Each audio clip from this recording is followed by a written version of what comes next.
ठरलं तर मगच्या आजच्या भागामध्ये आपण बघणार आहोत सायली आणि कल्पनाताई दोघी गप्पा मारत बसलेले असतात. झालेल्या गोष्टी, केलेल्या चुका, एकमेकांबद्दल दाखवलेला अविश्वास याबद्दल एकमेकींच्या माफी मागत असतात. तेवढ्यात तिथे प्रतिमा आत्या येतात. आता दोघींना बघून त्यांना आनंद होतो आणि त्या म्हणतात, वा, दोघी सासू सुनांच्या छान गप्पा चालू आहेत वाटतं. त्या पुढे म्हणतात, चला, मी ज्या कामासाठी इथे आले होते ते काम तरी झालंय आता. कल्पना, तू सायलीशी आधी पूर्वीसारखं वागतेस हे बघून खरंच खूप आनंद झाला. आता मला माझ्या घरी निघायला बरं, आजच निघायचं म्हणते मी. तेव्हा सायली आणि कल्पना तिला थांबायचा आग्रह करतात. पण प्रतिमा आत्या म्हणतात, नाही ग, मला जावं लागेल. सगळं एकटी सुमनवर पडतं ना, आणि काय माहिती नाही, आजकाल आहे ना सुमन थोडीशी अस्वस्थ वाटते.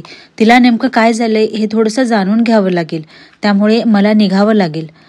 चला, मी जाते, तयारी करते जाण्याची, असं म्हणून त्या तयारी करण्यासाठी निघून जातात.